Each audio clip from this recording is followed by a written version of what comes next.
Dear students, in the last class I introduced the concept of heredity and environment to you, but in this class we are going to have a very light but very interesting topic on heredity and environment, which is also very important. In this class I am going to teach you how heredity and environment have an equal role in shaping the personality of the individual. First, I will explain the influence of environment, and secondly the influence of heredity on the shaping of personality. Man inherits many of his physical traits from his parents at birth and learns many skills and behavior patterns through his experiences in the social world. Human personality develops by way of constant interplay between heredity and environment. The basic instincts are regulated by his social life. Many of the biological traits of human beings influence not only man's behavior, but also his cultural pattern. This is studied by the subject called sociobiology, and I explained it to you in the previous class. Now, I will explain to you the influence of environment on personality. Environment, both geographic and man-made, has a great bearing on human behavior. Man's dressing pattern, food habits, day-to-day practices and health conditions are designed in such a way as to adapt to the geographic conditions. On the other side, the social environment provides condition to develop personality.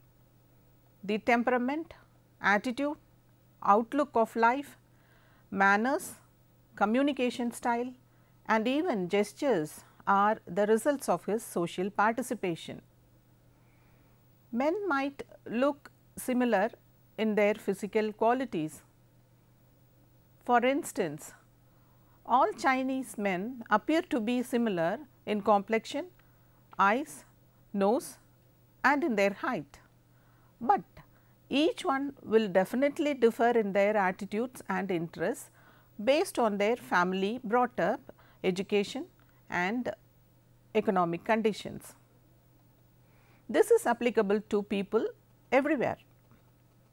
A famous psychologist by the name Alfred Adler says that even the birth order of the child in the family affects the personality. The psychoanalyst Sigmund Freud stresses the importance of toilet training of the child at the anal stage, because he establishes its bearing on the personality features like self-control, cleanliness and concern for others at the later part of life. The social background and the cultural traditions determine the attitude and outlook of people. The American culture always encourages personal qualities like self-dependency, self-confidence, individuality, creativity and achievement. In India, people are culture conscious, pious, hardworking and fatalistic.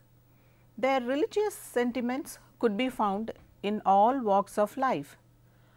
Many aspects of human behavior are controlled by cultural prescriptions. For example, even in the selection of marriage partner, the culture prescribes certain forms. In all societies and cultures, the ethnocentric attitudes and stereotyping that decide interaction between groups prevail, and culture produces generations of people who are uniform in many aspects. But at the same time, we observe a wide difference in the personality, behavior and practices. This variation is as true as the similarity. It is because culture is not a single static entity. Many subcultures exist within the larger one. There are many more regional variations in social stratification, family tradition and economic statuses, according to which human personality is molded. These social environments could modify even some of the mild inherited qualities. For instance, there is a chance for a shy and timid child to turn to be aggressive due to the family being broken or a bad neighborhood or peer group. Individual differences arise between societies and also observed even within the same society. The reasons for this kind of differences are constitutional characteristic, emotional relationships with members of the family and other groups, and socialization in distinct subcultures. The fact that dissimilar environment could change the inherited qualities is proved by the case of identical twins. At this point, students, I am going to explain to you some 2 or 3 case histories as studied by psychologists to prove this fact. Mildred and Ruth were identical twins.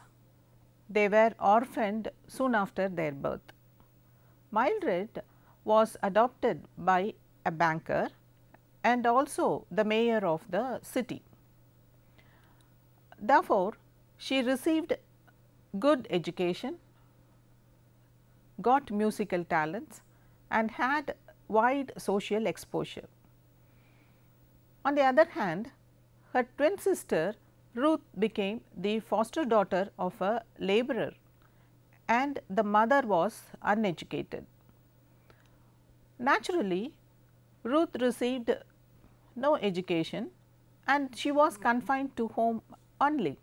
These twin sisters were brought up in their own environmental conditions for 15 years, after which various examinations were made on them. All the physical tests were found to be the same, while there were a sharp differences in their IQ, confidence level and expressiveness. Mildred achieved higher level than Ruth naturally. In this case, according to Wilfred, hereditary features presumably held constant, other abilities and personality qualities could be developed to a high level, which proves the importance of social environment and the nature of family. Similarly, the condition of socialization is also very important. We learn our language, standards of behavior and beliefs through socialization. Children who grew up in wild environment without any human contact were found to be deprived of many human qualities. There is one more case study which I will explain to you now. The case of feral children of India, Kamala and Amala, may be quoted as an example here. These 2 children were discovered among a pack of wolves till they were 8 years old. When they were discovered, they walked in 4 legs and howled like wolves, since they had no human contacts till then. They were physically deformed and mentally retarded. There is one more case. This is another case of deprived socialization, which was studied by Kingsley Davis in 1948. Anna was an illegal child and she was kept confined in a room by her mother and grandfather till her 6th year. She could not talk, walk or smile, since she had no human contact till then. When she was rescued, she was found mentally retarded and physically damaged. Another case was Isabel, who also spent 6 years in total isolation because her mother was deaf and mute. She had no contact except her mother when she was found out. She was absolutely incapable of forming relationships. In all the above cases, we derive the undeniable fact that human beings need human contacts to learn their culture, language and develop mental, physical and social abilities.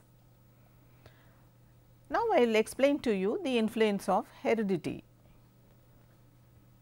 Biologically inherited qualities of personality are like raw materials to be shaped by social environment. There are certain traits like love and anger that are common to all human beings, but still every human individual is unique in expressing it. The influence of heredity in shaping human personality has been highlighted by Francis Galton, Carl Pearson and William McDougall. Francis Galton wrote a book titled Heredity Genius, in which he has pointed out that men are basically unequal mainly due to 2 factors. They are heredity and environment. He stressed the importance of heredity than environment. He said, child born in royal families and intelligent fathers are gifted. Environment they are exposed has very little to do in their fame, because they are already born and brought up in a very good family.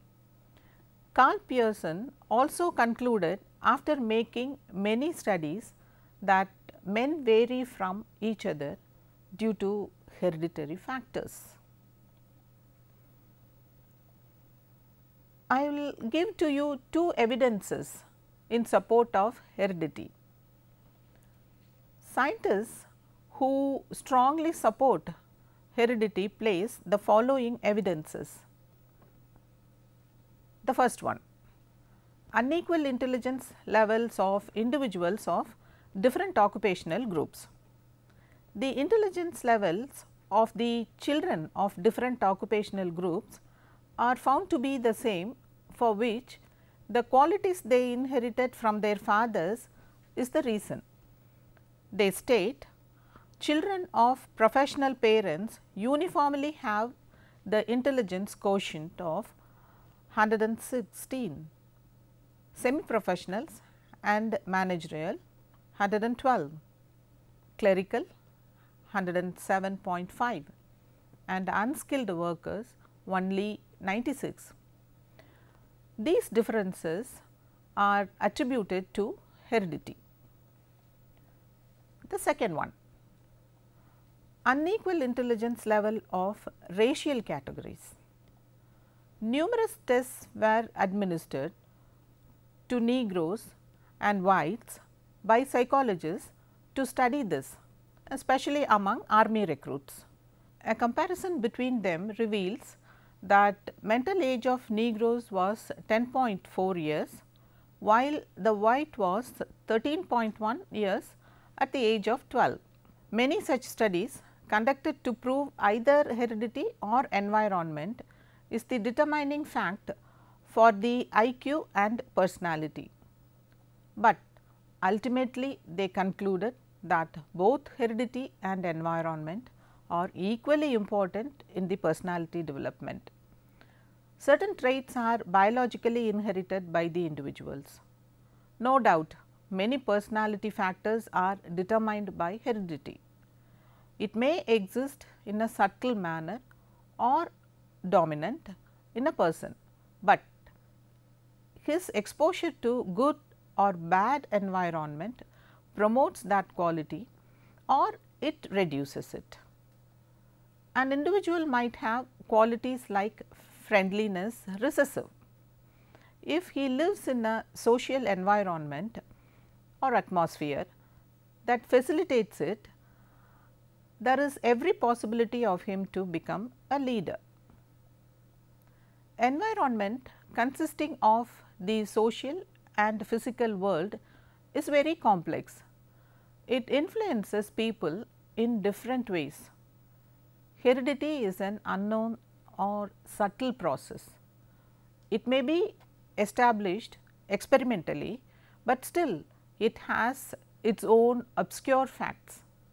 Scientists try to establish either heredity or environment to be important, but the truth is that both heredity and environment are equally important in shaping the human personality. The hidden potentialities of man are revealed favorably when opportunities are given in the social environment.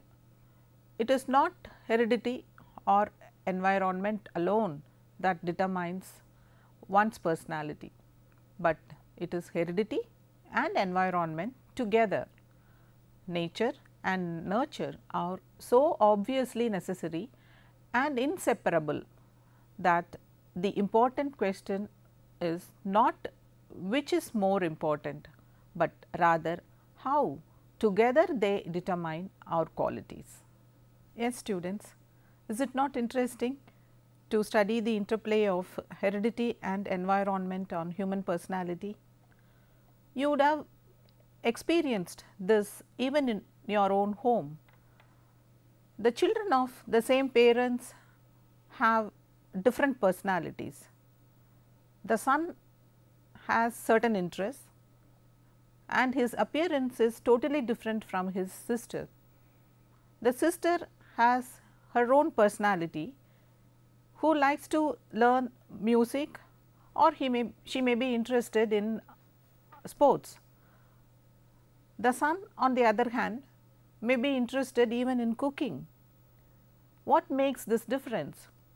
It is the qualities they have inherited, which are sometimes dominant, sometimes recessive. Based on their exposure to their peer group, their neighborhood or the conditions in their schools make them develop their own interests and other social qualities. That is why we observe the children of the same parents having two different qualities. Now, you may be very clear about the interplay of heredity and environment. That is what also I explained to you in this class. The first part I explained the influence of environment on human personality, and in the second part I explained to you the influence of heredity in shaping human personality. In the last part we combine both and how they together influence the human behavior. Now, students, I will pose some questions to you. The questions are: 1. What are the influences of environment on personality? Give some examples. 2. Analyze the interplay of heredity and environment in shaping human personality. In the next class, students, we will talk few more interesting topics in sociology. Till then, bye.